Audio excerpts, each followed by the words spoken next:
estábamos estudiando, estamos, el síndrome TORCH, ¿no? ¿Qué significa TORCH?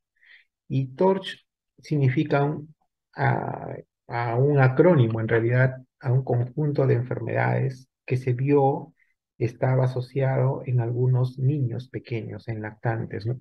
Y que vieron que esa enfermedad que tenía el niño correspondía a una enfermedad que había tenido la mamá en forma activa, sea durante el parto o muy cerca del embarazo. Entonces se encontraron un grupo de enfermedades que fueron agrupadas con este acrónimo, ¿no? Y se encontró que estaba el toxoplasma, la rubiola, el citomegalovirus, el herpes virus y la sífilis, ¿no? Entonces, eso eran las enfermedades frecuentes o más frecuentes asociadas a infecciones en niños, en lactantes pequeños, en neonatos, asociadas a enfermedades activas en la madre. Y estas enfermedades, como sabemos, son enfermedades infecciosas que tienen una característica de perdurar bastante tiempo en el organismo de la mamá, siendo fácil su transmisión a través de la placenta, que no es la única vía, pero es la más importante en estas enfermedades de transmisión materno-infantil. Dentro del síndrome TORCH nos vamos a ocupar el día de hoy de las dos enfermedades, digamos, más frecuentes que significan un problema de salud pública en nuestro medio, ¿no? Y nos referimos específicamente a la sífilis congénita y las infecciones neonatales por herpes virus, ¿no? Eso es lo que vamos a tratar ahora, pero vamos a hablar en general de este síndrome TORCH, que es muy importante conocer y que ustedes conozcan, ¿no? Cuando hablamos de infecciones neonatales eh, crónicas, de características ser crónico, pues ellos han sido adquiridas a través de la relación con su mamá, ¿no? Una transmisión vertical. También forman parte de estas infecciones crónicas en la enfermedad por VIH. La enfermedad por VIH, dada su coyuntura, la vamos a tratar aparte el día de mañana, ¿no? Tendremos la clase de hijo de madre con VIH, ¿no? O la infección de VIH en el recién nacido.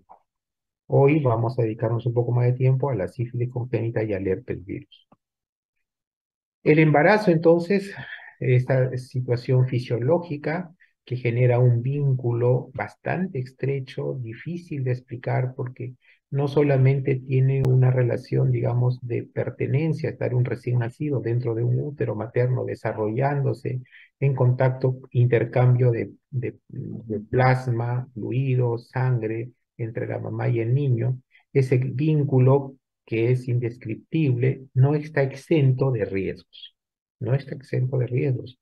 A pesar que está el recién nacido, el feto, el embrión, muy bien resguardado dentro de la cavidad uterina, su líquido amniótico, sus membranas coriónicas, a pesar de toda esa protección que le brinda la placenta, el útero y las membranas, no está exenta que pueden algunos gérmenes alcanzar a este recién nacido y generar este riesgo de infección congénita.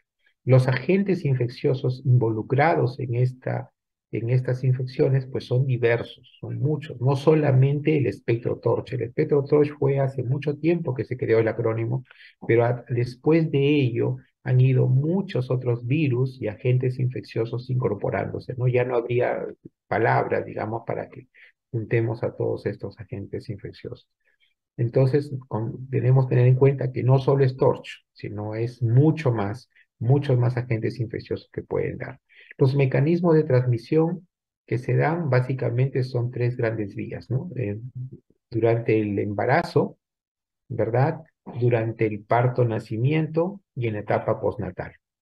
Eso mismo vamos a repetirlo el día de mañana en infección por VIH. Y las consecuencias de estas infecciones sobre el recién nacido es bastante variable. Las consecuencias o los signos clínicos que se produzcan dependen de muchos factores. Uno de los principales factores es el momento de la infección. Si yo tengo a un recién nacido expuesto a un agente infeccioso a más temprana edad, las consecuencias son mucho mayores. Si las infecciones se dan antes de las 20 semanas en las que se termina la organogénesis, puedo tener severas malformaciones congénitas y muchas de ellas incompatibles con la vida razón por la cual se termina en abortos, es decir, pérdida del producto de la gestación antes de las 20 semanas. Las infecciones que se producen después de las 20 semanas, cuando la organogénesis se ha completado, las manifestaciones clínicas van a ser más severas mientras más precoces las infecciones.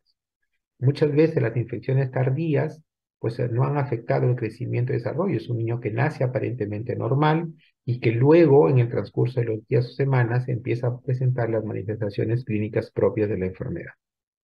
Entonces, esas consecuencias variables van a depender del agente infeccioso, van a depender del momento de la infección, van a depender de la inmunidad del recién nacido. Entonces, acá repetimos lo que hablábamos del TORCH, ¿no? Que corresponde a las infecciones por toxoplasma, rubiola, citomegalovirus, herpes y sífilis, pero que no son solamente estas, sino que se han agregado muchas más, como los parvovirus B19, la hepatitis B, el VIH que les mencionaba, la listeria monocytógenes, etcétera, etcétera, etcétera. Y sí son causas importantes de morbilidad y mortalidad, tanto en el feto como en el recién nacido en etapa neonatal o postnatal. Entonces, nosotros tenemos algunos momentos en los cuales se puede producir la transmisión. Puede ser congénito o prenatal, o sea, antes del parto. Pueden ser perinatales, significa en el momento del parto, sea este cesárea o sea este eutóxico, y en forma postnatal, ¿no? Y en forma postnatal puede ser por la lactancia materna, como se ve en el citomegalovirus, el herpes simplex virus y el virus de la inmunodeficiencia humana. Hay que diferenciar en las infecciones congénitas aquellas infecciones que se dan antes de las 20 semanas como después de las 20 semanas. Les decía ya que antes de las 20 semanas, dado que no se ha realizado la organogénesis, es un producto de la gestación muy lábil, fácilmente puede ser la consecuencia del aborto y va a generar malformaciones. Ahora, después de las 20 semanas, si es muy precoz, va a dar retardo de crecimiento intrauterino, partos prematuros, o si es muy tardío, ya van a haber lesiones más focales, ¿verdad? Y las infecciones pueden darse en el momento del parto, ¿no? Y esto va a generar un síndrome similar a un cuadro séptico que también ha sido denominado síndrome de Torch, ¿no? Caracterizado por un recién nacido que tiene síntomas de hipoactividad, por ejemplo, pobre succión, no lacta bien, hay vómitos, pudiera haber fiebre inclusive, entonces uno piensa que es un cuadro infeccioso, es un síndrome similar a una sepsis y de fondo tiene alguna infección crónica consecuencia de infección primaria en la madre, ¿no? Y las postnatales, aquella que se producen luego del nacimiento, que puede ser por la lactancia materna, por ejemplo, muchas veces pudiera causar asintomático o dar manifestaciones tardías, ¿no? Los signos más frecuentes va a depender del agente infeccioso. Vean que no hay una patognomia, es decir, este signo significa tal virus, a excepción, digamos, de la cardiopatía congénita. La cardiopatía congénita, cuando vean un recién nacido que tiene una cardiopatía congénita, lo primero que piensan, el agente más frecuente involucrado es el virus de la rubiola.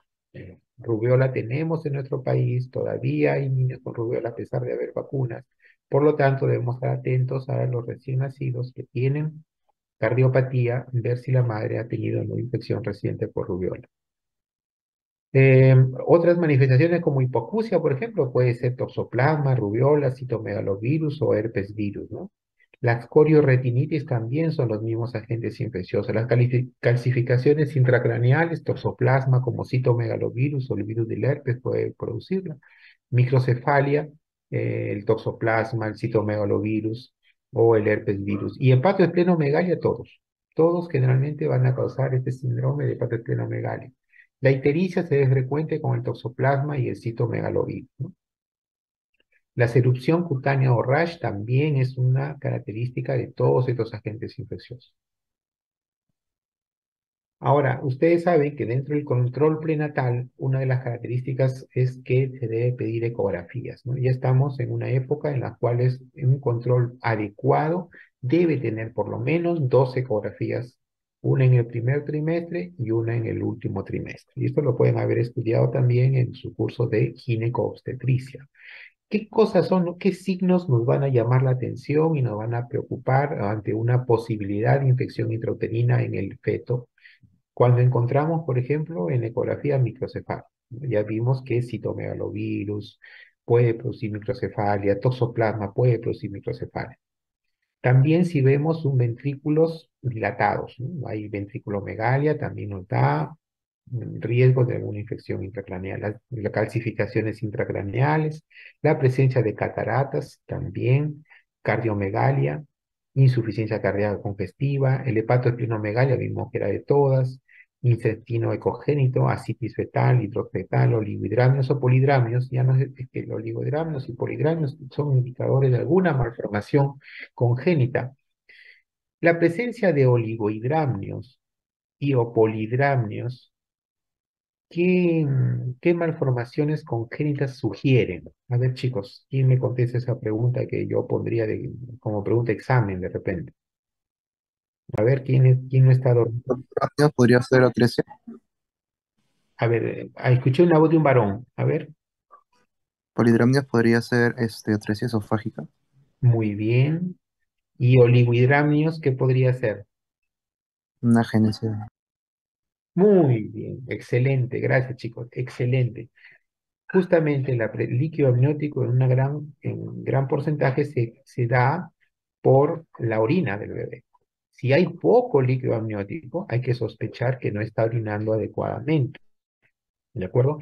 También ese ciclo va a el debe deglutir el líquido amniótico y lo va a absorber en el sistema digestivo. Si hay una atresia esofágica, no se absorbe, no se reabsorbe a nivel intestinal, por lo tanto, aumenta el líquido en el amnios, generando ese signo de polihidramnios. Entonces, siempre que tengan un niño que van a atender y que tiene polihidramnios, piensen que puede haber un problema de atresia esofágica o malformación en el sistema digestivo y pasen en la sonda, por favor, pasen la sonda nasogástrica para ver si hay un adecuado pasaje o no. Y ahí puedan ir descartando el problema de tres esofágica.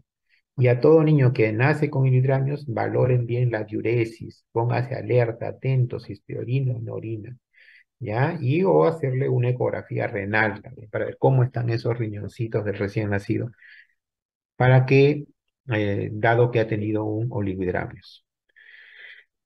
¿Cómo hacemos la secuencia de diagnóstico de esas infecciones intrauterinas crónicas? Ya no en la madre, sino estamos viendo en el bebé. En todo diagnóstico de infección neonatal que pensamos de la madre, se inicia con el control y tamizaje de la madre. Es decir, yo tengo que tener una evaluación de la mamá y tengo que diagnosticar alguna enfermedad infecciosa crónica durante la gestación, en el primer, en el segundo, en el tercer trimestre, sea porque tenga clínica, o sea, signos, síntomas clínicos, o por tamizaje. Ya saben que toda gestante al primer trimestre, por ejemplo, valorar si hay hepatitis B, si hay VIH, si hay sífilis. Tengo que detectarla porque si la encuentro, hay opciones de prevención adecuada para que mi recién nacido tenga el menor riesgo posible. Entonces, debemos empezar el diagnóstico, no esperar al recién nacido, sino en el embarazo, ¿no? Y esta es labor de obstetricia y de ginecología. Luego, ya los pediatras nos encargamos del diagnóstico perdón, todavía no. Diagnóstico de infección fetal. Esto lo tiene bajo la responsabilidad del ginecobstetra. El ginecobstetra que realiza el control prenatal debe de estar valorando a este recién nacido mediante ecografías y ver si existe en la ecografía algún signo que hemos mencionado que sugiera una infección congénita del recién nacido. Si hay la sospecha, podemos ir a avanzar en evaluación microbiológica o patológica del líquido amniótico y el corio. ¿De acuerdo? Se puede hacer en nuestro país, se puede hacer.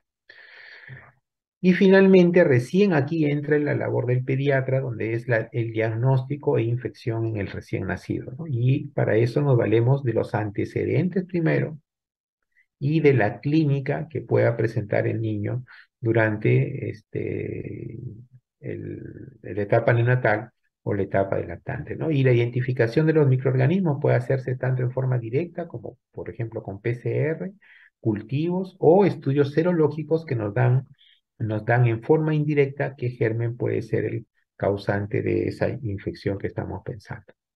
Entonces, la secuencia de diagnóstico de las infecciones congénitas neonatales debe empezarse previamente durante la evaluación de la madre, durante la evaluación ecográfica del feto y finalmente durante la evaluación pediátrica del neonato o lactante, según el caso. Bien, hablaremos un poco de lo que es sífilis congénita, ¿no? La sífilis congénita es una enfermedad milenaria, está descrita incluso en los papiros, y el agente etiológico no viene a ser sino una espiroqueta que se llama Treponema pallidum. Esta enfermedad puede transmitirse de la madre al feto incluso después de 4 años de haber tenido la infección primaria de la madre. O sea, la madre puede haber tenido una infección que a lo mejor se dio cuenta o no, y después de 4 años, si sale embarazada, puede transmitir esta infección al recién nacido. ¿De acuerdo? Siempre que la mamá obviamente no haya sido tratada. Las espiroquetas, estas bacterias, cruzan la barrera placentaria, tienen la capacidad de cruzar la barrera placentaria después de la semana, después del segundo mes, ¿no? En la octava, novena semana ya pueden cruzar la barrera placentaria.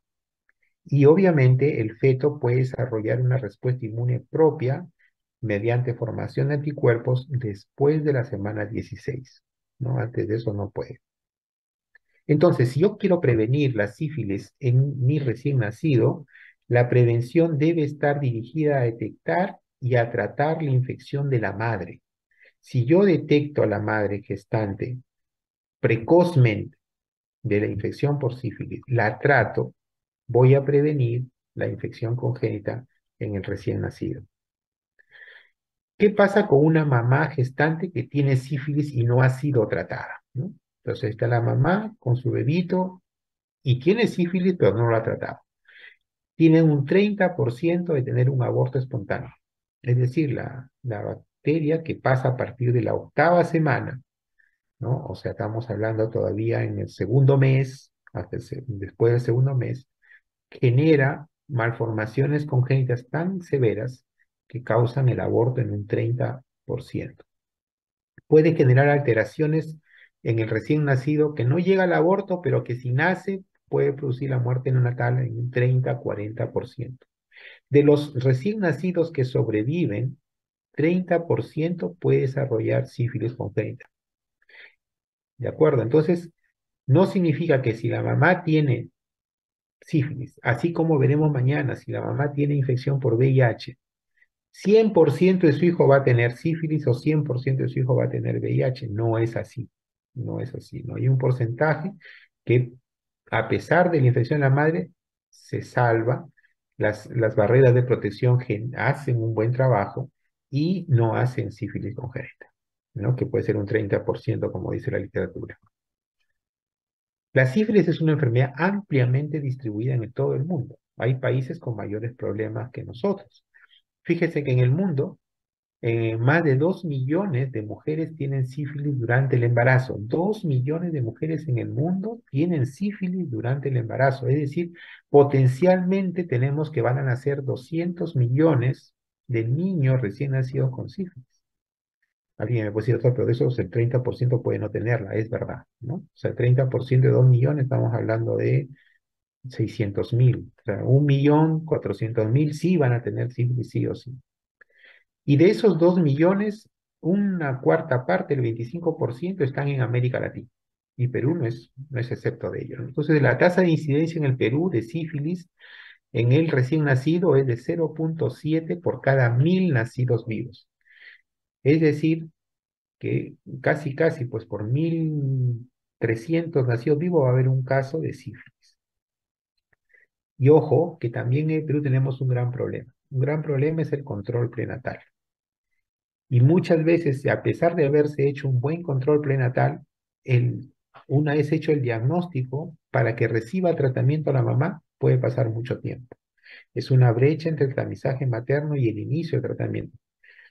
En el año 2016 se ha publicado en el Perú un plan para eliminación de la transmisión materno-infantil del VIH y sífilis y hepatitis B del Perú hasta el año 2021. Ya estamos en 2023 y nuestras cifras todavía siguen dando mucho que desear. Pero no, ojo, no hay que criticar esto tan a la deriva. Cuando se hizo este plan de eliminación materno-infantil en el 2016, no se sabía nada de la pandemia del COVID-19, que generó 3 años de retraso tremendo en nuestras políticas de salud pública.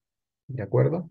Entonces, este plan todavía sigue vigente, se sigue aplicando y básicamente el foco principal es la detección temprana de las madres con infección de VIH o sífilis o hepatitis B para que reciban un tratamiento adecuado y el manejo del recién nacido sea el óptimo para que no tenga esta infección completa. Lo que en relación a sífilis, lo que se quiere es disminuir la incidencia de sífilis congénita a menos de 0,5 casos por mil. Estábamos en 0,7, pero podríamos haber subido con la pandemia. Y lo queremos que sea menos de 0,5 casos. ¿Qué se hace para la prevención de sífilis congénita? Lo primero es el diagnóstico de la madre, ¿no es cierto? Entonces, la prevención de sífilis congénita empieza con el descarte de sífilis en las gestantes, y eso se hace en los controles prenatales. Las pruebas para detectar sífilis en las gestantes, ustedes saben que son de dos tipos. Hay las pruebas treponémicas, son aquellas que buscan antígenos propios del treponema, y son las pruebas rápidas duales, tanto que las pruebas rápidas duales son una prueba que mira sífilis y mira VIH, ¿ya? O pruebas rápidas solo para sífilis. Son rápidas, detectar rápidamente si la mamá es positiva o es negativa. Y las pruebas no treponémicas son aquellas que ven antígenos muy similares a las del sífilis y en ellos está el RPR. La ventaja del RPR es que es cuantitativo y se mida por diluciones. Y las pruebas de confirmación son aquellas que midan anticuerpos, por ejemplo, que son específicos de la sífilis, como la IgM o el IgG FT absorption, ¿no? Es el anticuerpo de absorción del fluorescente del treponema, ¿de acuerdo? Y esta es una prueba confirmatoria que me va a ser de utilidad, sobre todo cuando no tengo resultados claros con las pruebas rápidas duales, o sea, no está tan claro, o las pruebas rápidas de sífilis no son muy claras. Entonces, ya tengo que hacer una prueba confirmatoria de IgM o IgG-FT absorption. Entonces, toda gestante debe ser evaluada con estas pruebas rápidas en el primer y en el tercer trimestre y tener una diferencia de 3 meses. ¿De acuerdo? Entonces, de esa forma disminuyo significativamente el riesgo de que este neonato tenga este problema de sífilis congénita. El diagnóstico de sífilis congénita en el recién nacido, pues hay algunos principios. Por ejemplo, todo producto de la gestación, sea aborto, mortinato o nacido vivo, de una gestante con sífilis y sin tratamiento completo y adecuado, debe ser considerado como sífilis congénito. O sea, si ha habido un aborto y la mamá se sabía que tenía sífilis y no ha sido tratada, entonces se dice que ese aborto es consecuencia de la sífilis. Y todo recién nacido o todo producto de la gestación, incluso aborto, mortinato, o son niños menores de 2 años de una mamá que ha tenido serología positiva para sífilis y que tenga evidencia clínica o de laboratorio para infección por sífilis, también se considera sífilis en el recién nacido. Es decir, no se requiere un examen de laboratorio en el recién nacido o en el neonato o neonatante para decir que es sífilis, porque si la mamá ya se ha confirmado que tiene una serología reactiva y el paciente tiene clínica, entonces se considera que tiene sífilis congénita. Más aún si tiene laboratorio, ¿ya? La sífilis congénita se divide en dos grupos, es temprana o es tardía. Y el corte son menores de 2 años o mayores de 2 años. Y los signos de la sífilis temprana son signos sistémicos generales. Los signos de la sífilis tardía son más que todo óseos o neurológicos. ¿De acuerdo? Óseos o neurológicos. A ver, Eh, la sífilis temprana generalmente se ve como un rash maculopapular o brote maculopapular. Hay hepatoesplenomegalia, hay una rinorrea mucosanguinolenta importante, ha nacido por parto prematuro muchas veces, no hay un buen desarrollo, está con bajo peso o hay hidropesía fetal o se encuentra ictericia, ¿no? Ictericia a predominio de bilirrubinas directas, no la indirecta, que es una muchas veces fisiológica en el neonato, sino a predominio directo. Hay signos de neumonía, sobre todo la neumonía intersticial que se llama ALBA, y puede haber síndrome nefrótico, ¿no? Se acordarán, síndrome nefrótico es edemas, ¿no? Hipoalbuminemia, proteinuria. Y esos son los signos de sífilis congénita temprana. La sífilis congénita tardía se presenta después de los 2 años y generalmente se ven consecuencias neurológicas o óseas, ¿no? Ahí están los dientes de Hutchinson, la nariz sencilla de montar, porque es una alteración de los huesos propios de la nariz. La queratitis intersticial, que es la que se ve a nivel del ojo, compromiso del octavo par craneal, retardo mental, hidrocefalia, convulsiones, parálisis de los nervios craneales y las famosas tibias sensables. Todas ellas son signos de eh, los signos de sífilis tardía, congénita tardía. Aquí algunas fotos de niños con sífilis. Acá, por ejemplo, ven las lesiones en piel, ¿no? Tipo pemfigoide, que se ve en las palmas y plantas de los pies. A la izquierda esa secreción nasal, narrinorrea, mucosa puro sanguinolenta que se observa. Y en ese bebito, pues esa pancita lo que señala es una gran hepatoesplenomegalia, ¿no? Y en la sífilis tardía, los clásicos dientes de Hutchinson, que pueden verlo ahí, esas tibias en sable, que pueden ver en la piernita, y la nariz sencilla de montar, ¿no? Y la queratitis intersticial que puede ver en el ojito, ¿no? Son características de la sífilis congénita tardía. En la sífilis congénita tardía se observa la famosa tibia sensable y en la sífilis congénita temprana lo que se observa es periostitis, ¿no? O sea, hay compromiso óseo, pero de forma de periostitis o bandas metafisiales. Ya en las tibias sensables se observan en la sífilis congénita tardía. La sífilis congénita temprana, hay alteraciones hematológicas, claro, y de litio cefalorraquídeo que tenemos que estudiar. Y compromete todas las series, anemia, plaquetopenia y puede haber leucopenia o leucocitosis, es decir, una disminución de leucocitos o aumento de leucocitos. Y a nivel de litio cefalorraquídeo, cuando hay compromiso neurológico de la sífilis, va a haber un recuento celular que es mayor de 25 células por milímetro cúbico, las proteínas son altas, mayores de 100 miligramos por ciento, y o no puede haber un BDRL reactivo en el líquido cefalorraquídeo. ¿Cuáles son las evidencias de laboratorio que podemos ver en el neonato, por ejemplo, ¿no? Si hacemos una prueba serológica no treponémica, por ejemplo el RPR, debe tener 2 veces mayor los títulos maternos. Ojo, como estas son pruebas que miden IgG, y ustedes saben que el IgG pasa la barrera placentaria, y la mamá tiene sífilis, evidentemente la mamá forma anticuerpos y estos anticuerpos pasan al recién nacido. El recién nacido tiene una dilución igual que la madre. No puedo decir que el niño tenga sífilis, aunque salga positivo, porque tiene iguales diluciones que la madre, y eso me puede representar una transmisión materno-fetal.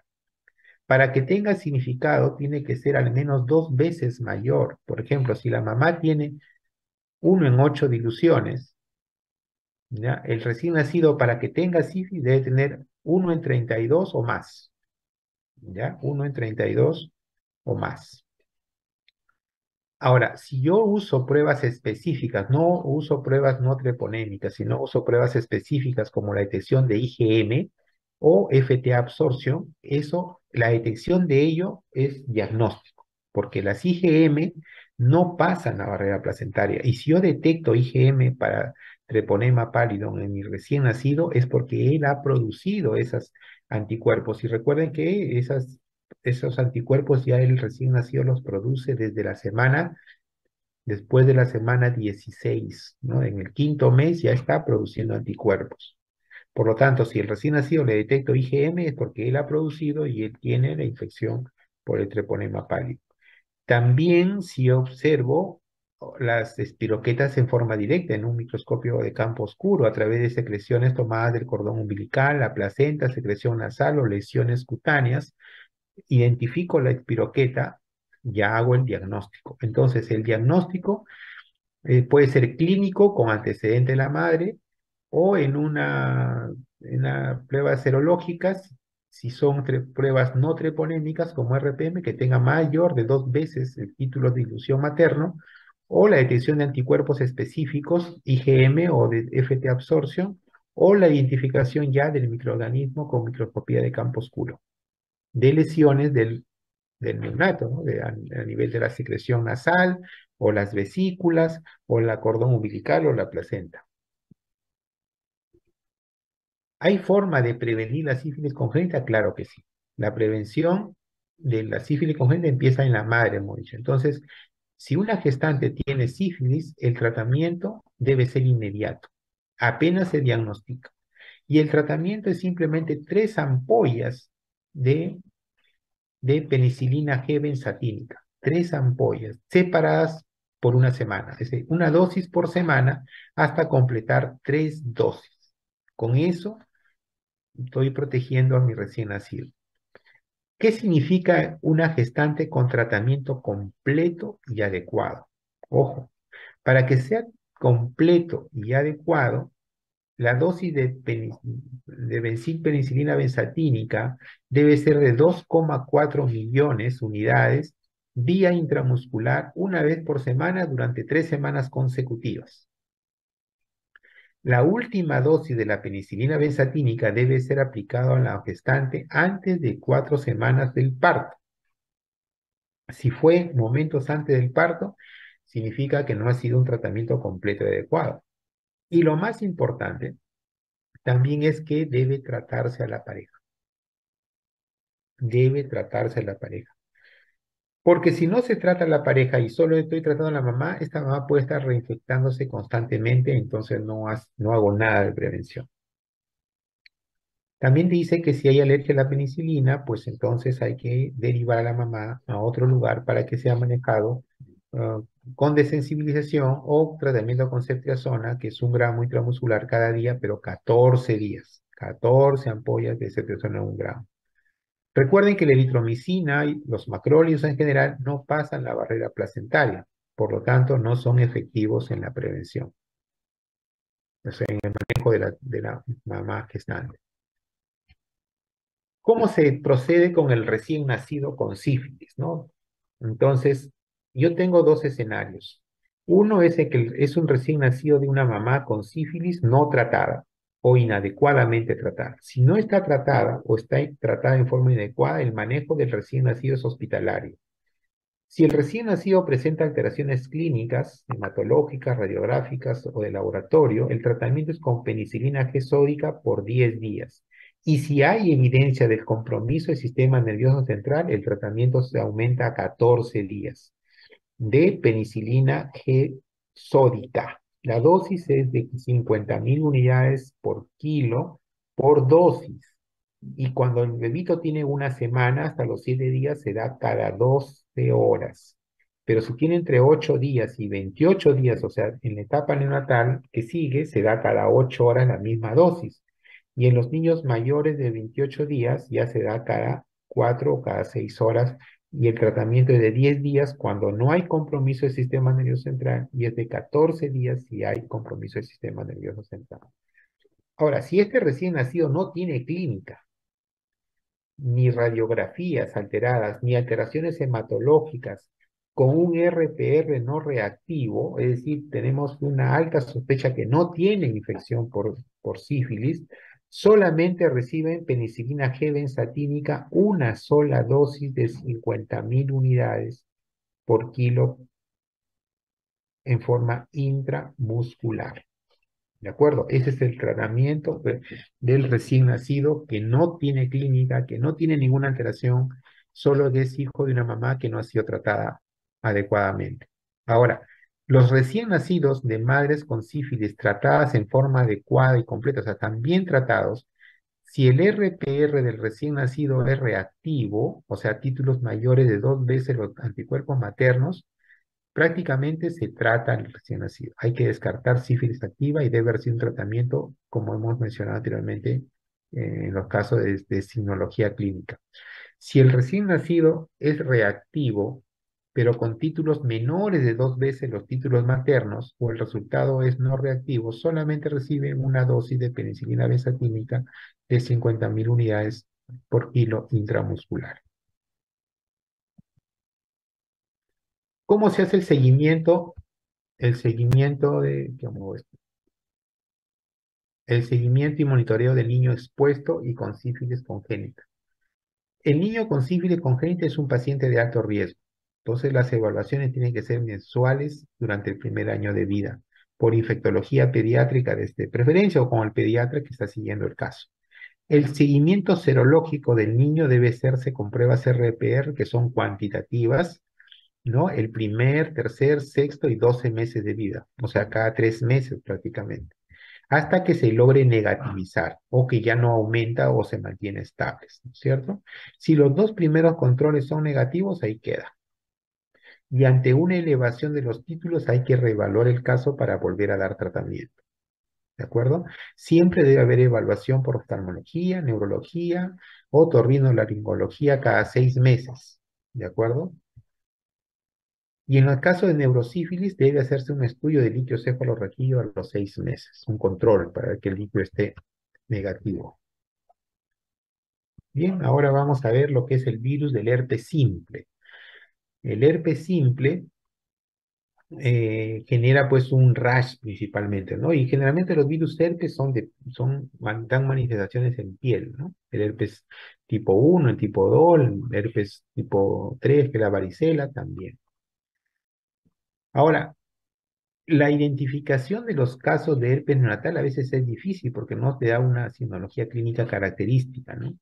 El 80% de los casos de transmisión materno-infantil no hay la historia que la madre ha tenido herpes genital, que es el herpes virus tipo 2, recuerda. Ahora, para que el recién nacido se infecte, es necesaria la excreción viral genital, con o sin síntomas en el momento del parto, ¿no? Generalmente, y acá el riesgo es el parto eutóxico, ¿no? Después de un episodio de herpes genital primario, o sea, una mamá que tiene un herpes genital primario, la excreción viral puede durar de 2 a 3 semanas, pero podría persistir de 2 a 3 meses. La infección neonatal por virus del herpes simple es infrecuente y su incidencia se estima entre 1 y 3.000 y 20.000 recién nacidos, ¿no? La infección en la madre puede ser sintomática o puede haber sido asintomática. La mamá nunca se dio cuenta que tenía herpes. Las vías de infección, la más importante es la vía intraparto, ¿no? 85% se transmite por vía intraparto, 10% por vía postnatal y un 5% que se considera intraútero. La infección intraútero es extremadamente rara, ¿no? Uno en 300.000 partos. Aquí las complicaciones son mucho más severas. Los niños dan cicatrices, rash, aplasias cutis, hiperpigmentación, microftalmia, corioretinitis, atrofia óptica, calcificaciones, microcefalia, encefalomalacia. Las infecciones ocurridas, perdón, en el intraparto o el posparto generalmente se manifiestan como dos formas, como tres formas. Enfermedad diseminada, que es una enfermedad sistémica, una encefalitis herpética, que es una enfermedad del sistema central, y la enfermedad piel-ojo-boca, que es una enfermedad localizada y con menos severidad. 50% de las infecciones por virus del herpes simple neonatal tienen compromiso del sistema nervioso central, sea como encefalitis o como enfermedad diseminada con compromiso del sistema nervioso central.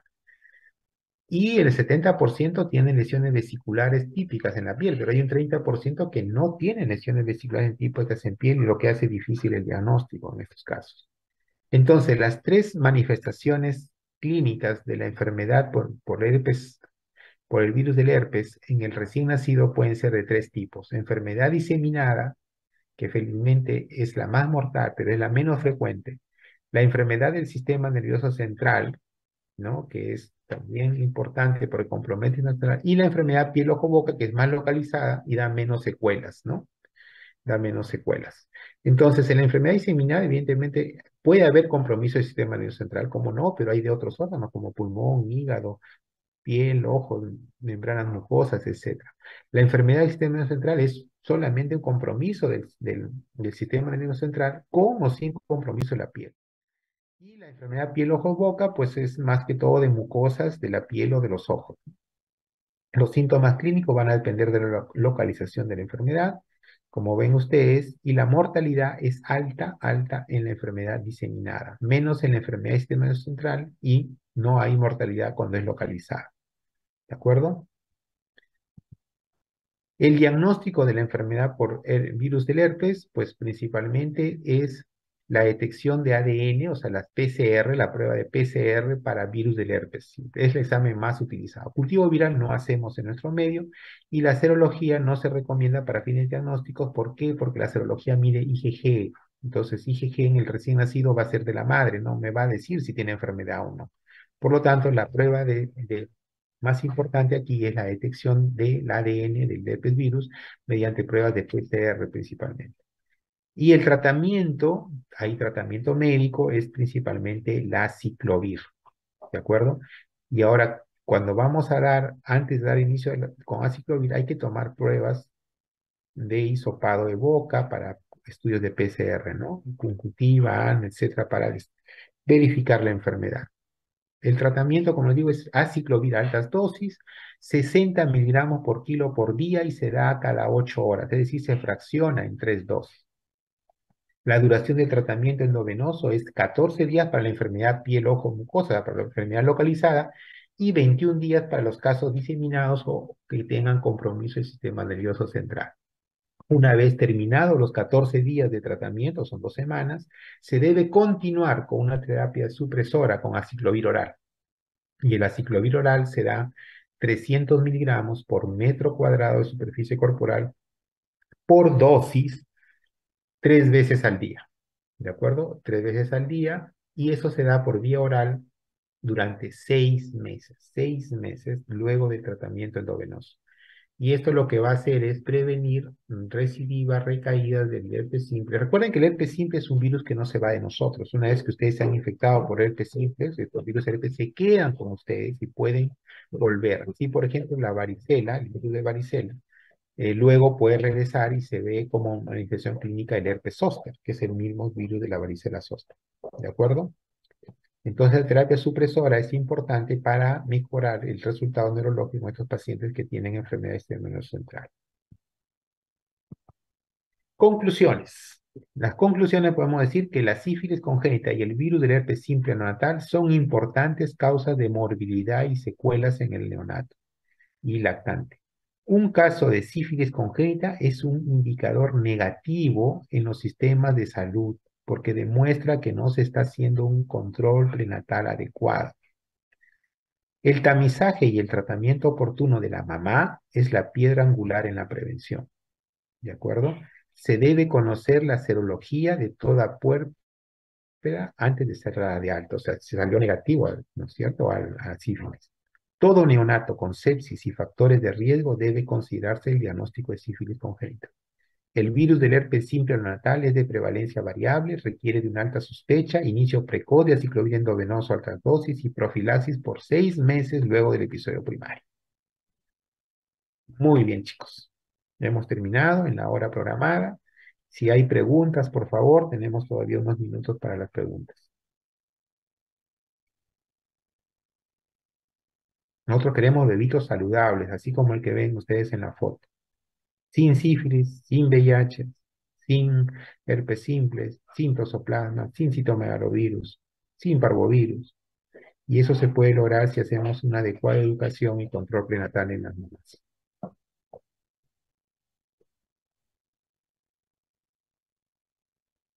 ¿Preguntas? No hay preguntas. Doctor, buenas tardes. Sí, Sí, tengo una pregunta. ¿Al bebito se le puede hacer prueba treponémica para la sífilis o solo son las no treponémicas? no, definitivamente se recomiendan, por ejemplo, si tengo disponibilidades en las pruebas no treponémicas, me va a ayudar porque me va a decir, es cuantitativa, me sirve de seguimiento, ¿de acuerdo? Pero obviamente yo para confirmar que se trate de una sífilis, las pruebas treponémicas son ideales, ¿no? La IgM o el FT absorption, debo hacerlo. O sea, Ok, se puede doctor. hacer ambas pruebas, ¿de acuerdo? Ambas Ujú. pruebas, las Gracias, doctor. treponémicas como las no treponémicas. ¿Alguna otra pregunta?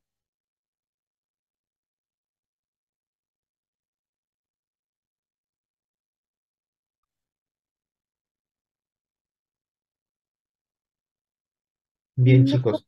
disculpe, Sí, escucho. Sí, en el caso de la sífilis tardía dijo que más que nada causaba compromiso óseo y neurológico, y en la temprana, ¿qué mayormente causaba? básicamente son los compromisos hematológicos, anemia, pancitopenia, secreciones a nivel de nariz, rinorrea acuosa, mucoporolenta, recuerden, problemas, el hígado, hepatoesplenomegalia, ictericia, signo de sepsis inclusive cuando es precoz, ¿entienden? O sea, ahí vamos. Y a nivel de los huesos se puede ver periostitis. Pero ya cuando vemos en la sífilis tardía, las lesiones óseas ya son secuelares de mayor tiempo, ¿no? Nariz sencilla de montar, las tibias de sable, ya los dientes de Hutchinson, ¿no es cierto? Ahí se pueden ver eso.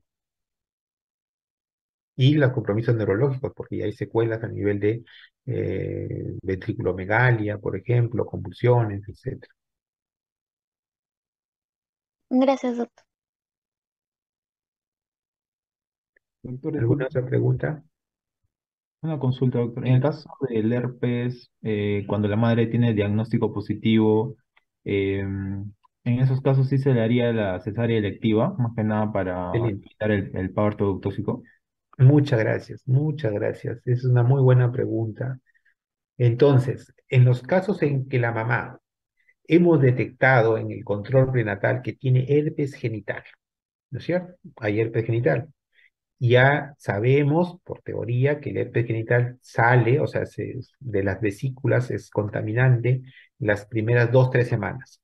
Pero también sabemos que puede ser hasta 4 meses en algunas veces. Entonces, si hemos detectado un herpes genital en el segundo trimestre, tercer trimestre, ¿verdad? Entonces la mamá tiene que hacerse una cesárea preventiva. Está indicada una cesárea preventiva. ¿De acuerdo? Ahora, si la infección del herpes yo la he detectado en el primer trimestre, por ejemplo, y la mamá ha recibido su tratamiento tópico, se ha curado, ya no tiene significado, ¿no? Porque ya pasaron más de 7 meses, 6 meses de la infección. Obviamente, si no ha habido una recidiva, ¿no? Si no ha habido otro caso, pues el control prenatal es importante. Tengo mis dudas, mejor cesárea. Lo mismo también vale para las infecciones virales de papilomavirus, ¿no? Si veo papilomas en la mamá genital es un indicativo de hacer una cesárea, Muchas ¿ya? gracias, doctor. Y ahí también sale pues el tema de las papilomas, que también son infecciones crónicas, que se pueden dar a nivel de intraparto. O sea, un niño puede infectarse por el virus papiloma durante el parto y ese papiloma generar un cáncer posterior, ¿de acuerdo? Y precoz, en la etapa pediátrica inclusive, ¿ya? ¿Alguna otra pregunta?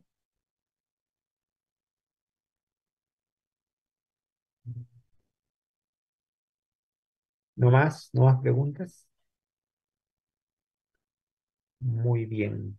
Muy bien. Entonces, mañana voy a programar la clase de VIH para las 2:30, como de costumbre, o 2:20, 2:20, 2:30, para que podamos ver continuar con estas infecciones crónicas neonatales que se ven. O sea, hemos visto sífilis ahora, herpes, y mañana vamos a ver VIH, que también es un problema de salud pública a nivel mundial, lo mismo en nuestro país, ¿no?